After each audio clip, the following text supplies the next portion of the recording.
To perform well in any sport, you need to be fit and you need to train. Being fit makes you feel good. Training allows you to develop your skills to improve your performance. Fitness and training helps keep your body active and in peak condition.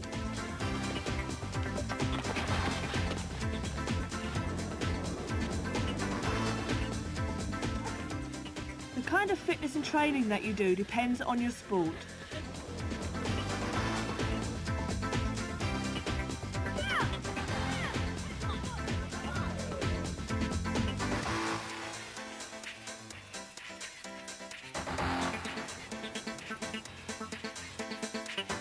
So when you see sports people performing on the pitch, in the pool, track or field, you know that a lot of hard work has gone on behind the scenes.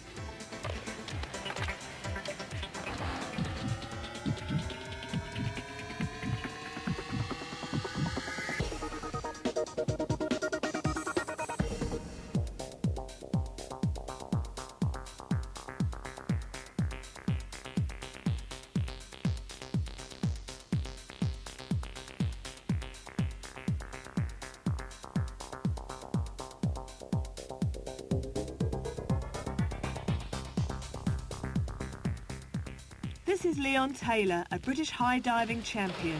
Leon makes it look so easy, but to achieve this level of success, he's been training 6 days a week for 6 hours a day, and he's been diving since he was 6.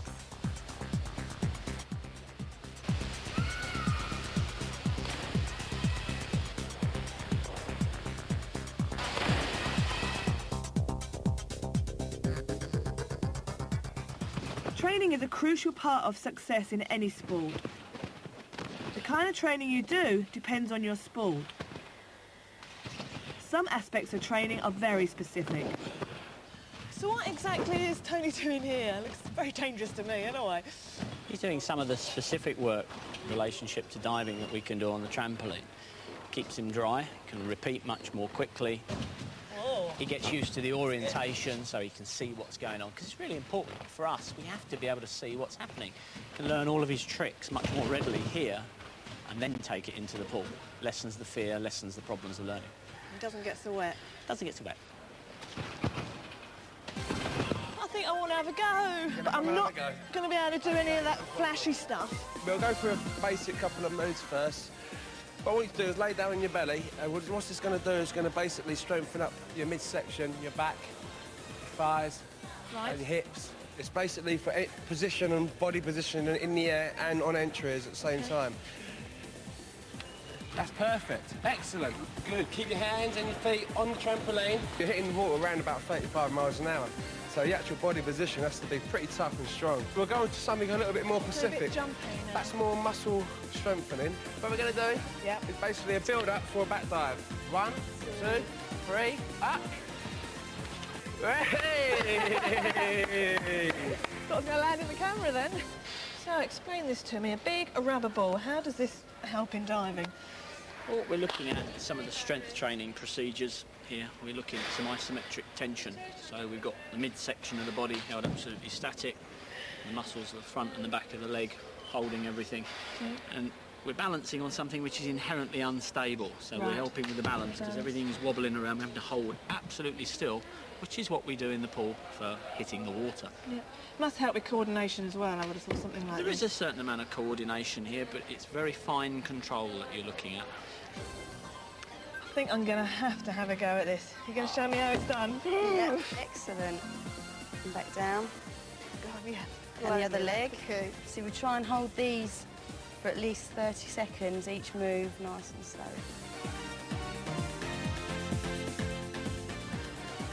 Let's put your arms in front, tension hold. Hey. Now, Mike, I recognise this, a bit of plyometric. Used to do quite a bit of this, obviously, with the hurdling. How does it help with the diving? Same sort of reasoning. Speed, strength. We're working the muscles at the extremes. And when you start trying this one out, you'll find there's a great deal of balance and coordination going on into it as well. So if you fancy a little go...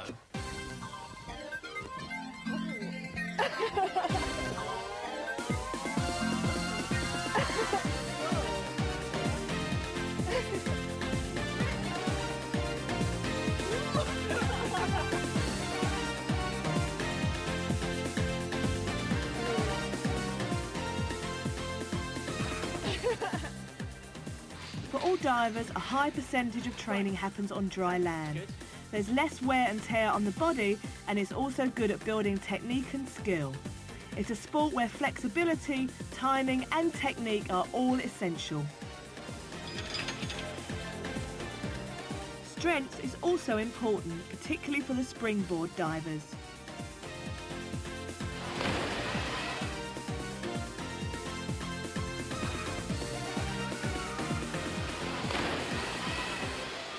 It was my turn to have a go at some high diving, but first I had to learn how to enter the water. Right then, Sally, now you've actually made it to the water. Yes. The boys have got the great idea of sort of taking you around and throwing you off the high places, but I think it's safer if we start... I have had that. It's a bit of a shame that we can't. If we start easy and build up, then it shows the proper way of doing things. Well, the first thing we're going to do is establish the body line and the entry position. It's really important, and the first thing is the hand grab. Both hands out, stick them in front of you, and just turn one to the side, whichever one feels natural. Grab on the back of it and squeeze like crazy. Can you feel that? No. So lock your elbows. Yep. Now they're going to go up above your head, and you squeeze up against your ears. Yep. So there's no gaps. Shouldn't be any gaps around your ears. Yeah, you feel that go up. Yeah. All right, that's all that handstanding stuff up in the gym. Okay. You should just about be able to see the base of your thumb if you look with your eyes without moving your head. Just look with your eyes and wiggle it about. Okay. And what we're going to do, that is your safety margin. When you're going in head first, eventually, that hits the water. Go. Thank you. And it's bath time for the diving coach. Then a little bit higher before I scaled the heights.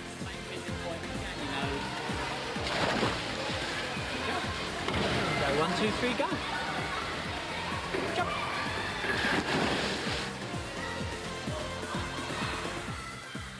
I was getting a bit more confident, so I decided to try the 3 metres. That was fun. I am actually scared of heights, and this feels pretty scary. The bubbles help to break your dive. It's not fun belly flopping into still water. You can get injured. Next, it was the 5 metres. The easiest way down is that way.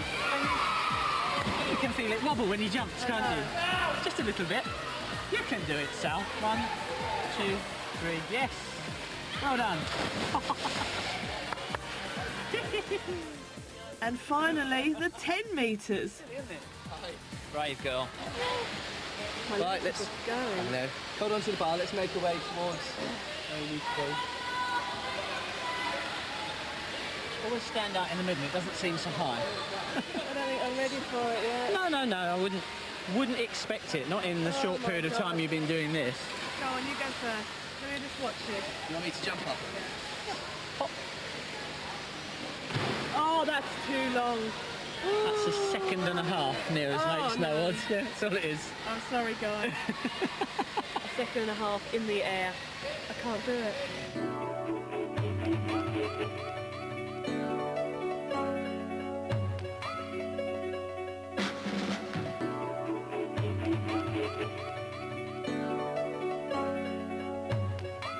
Mike, explain to me the 5 principles of training. Sport for short. Specificity. Virtually all of the stuff you saw with us doing upstairs is very specific to the sport. We have a very fine level of basic groundwork, and then we're really going into the actions that breed the beginnings of the dives, the ends of the dives, the middles of the dives, the bits to do with maintaining your vision, being able to build up new tricks. What about progression? You've been through it, haven't you, today? Okay, You started from absolute scratch, and we've given some simple little pointers, some simple little stunts, and you've built up your confidence, and you've gone a little bit higher with things, some simple little things to start with, and you just add on. So these guys have all been talking about the overload of training. We do periods of heavy weights to build up muscle strength, and then we drop from it a little bit and give them chance to adapt, let the body get used to that level, and you find that they can then push on a little bit further if we need to, build it up a little bit more, until we've got to the level that we actually require. For us at this time, rather than using weights, they're ending up doing squats with their teammates on their shoulders and things like that. So it makes it a bit of fun. They're doing piggyback races. Yeah. It sounds daft, but it's the sort of thing that you do to avoid the tedium, plus keep the strength up. And what about reversibility? Reversibility, how quickly it all goes. Right. Now, how long is it since you've run a competitive race? About 1.5 years, but I used to take a month off at the end of the year, and I used to go out and do nothing, just drink and eat and whatever, and it used to take me 2 months to get myself back into shape. We normally reckon that if you're out of training for 3 weeks, you're going to lose the first 10%.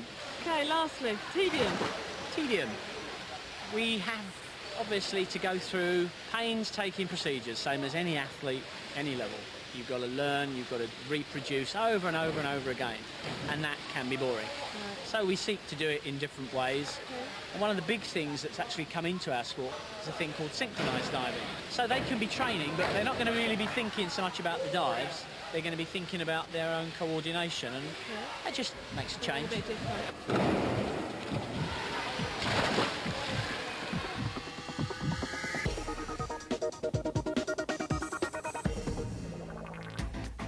Cricket is played all over the world.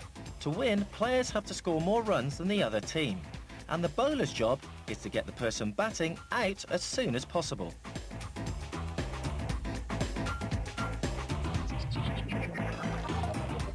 This is Yorkshire County Cricket Club in action. All-round cricketers have to be able to bat, bowl and field. They need to be versatile and as fit as an athlete. All players have to switch from waiting to sudden explosive action.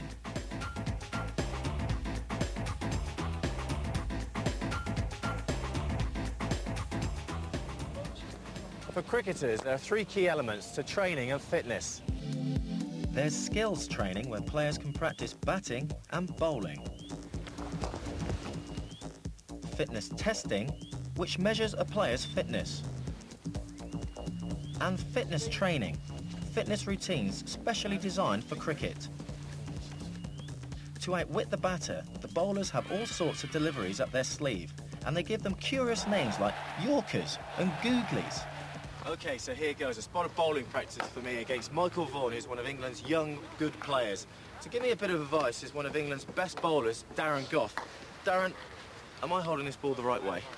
No, if I were you, Jeremy, I'd just turn it round, seam up and let it go. OK, I'll follow your advice and see how it goes.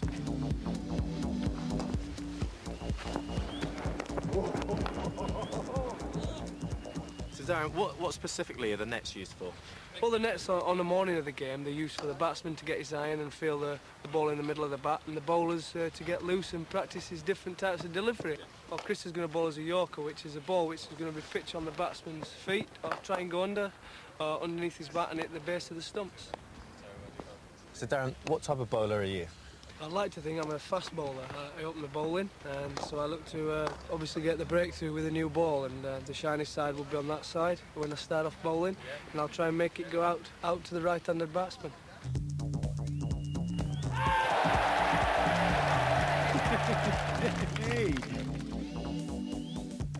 Skills training in cricket must involve some or all of the team. In training sessions, their coach Martin Moxon is on hand, helping with their technique during a fielding drill. Hi Martin, Hello, Jeremy. what's actually going on here? We're actually doing sort of short catching practice. Yeah. The idea of using tennis balls is that in fact it's actually harder to catch a tennis ball than it is a cricket ball. Why's that? Well, it tends to spring out of your hand. Uh-huh. We try and promote sort of what we call soft hands when you're catching the ball. Yeah.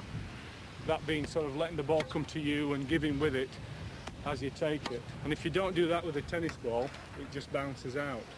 When you're a bit closer, it's obviously working on the reflexes as well. OK, can I join in? I think you should. OK. Good luck.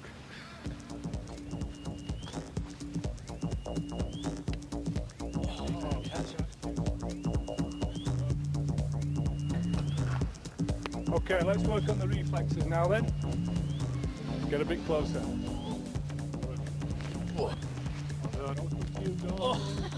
Yes, you know, people think, oh, it's a nice, easy game. Stood stood at slick for 6 hours, but if you're not concentrating fully, you know, that vital catch could go down, or if you don't catch it quite right, you could break a finger.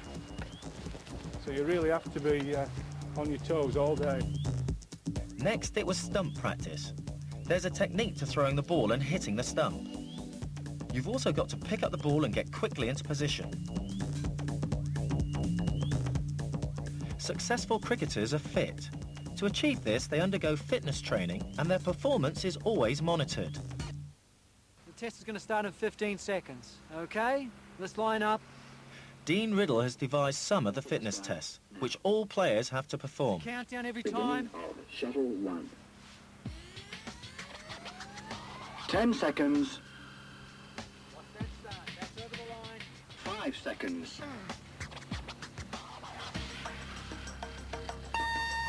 This test measures a player's fitness and endurance. The closer the player gets back to the starting line in the 6 seconds allowed, the higher their mark. And they've got 20 of these to do. 19 to go. Obviously, within the game of cricket, you're not going to continuously score runs at this rate, but certainly within an over, you could quite easily be expected to score 8 runs at a very, very quick tempo.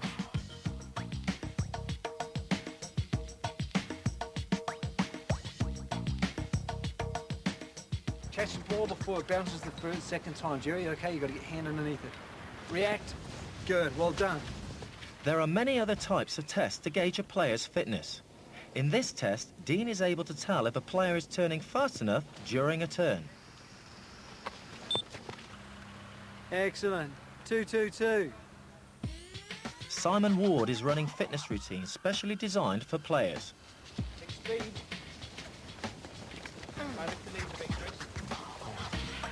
Simon, this doesn't look like the type of thing you do for training as a cricketer. Why is it good for cricket?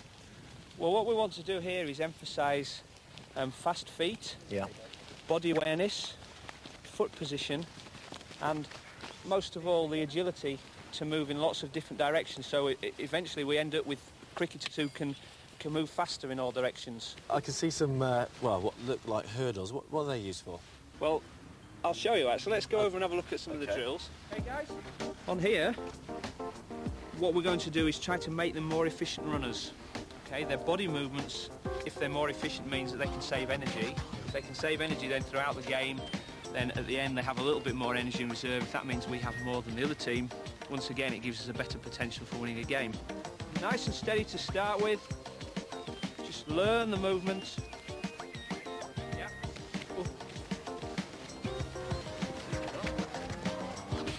Got it. Yorkshire County Cricket Club certainly put me through my paces, and just as I thought it was time to call it a day, they sprang another surprise on me. We're a trouble.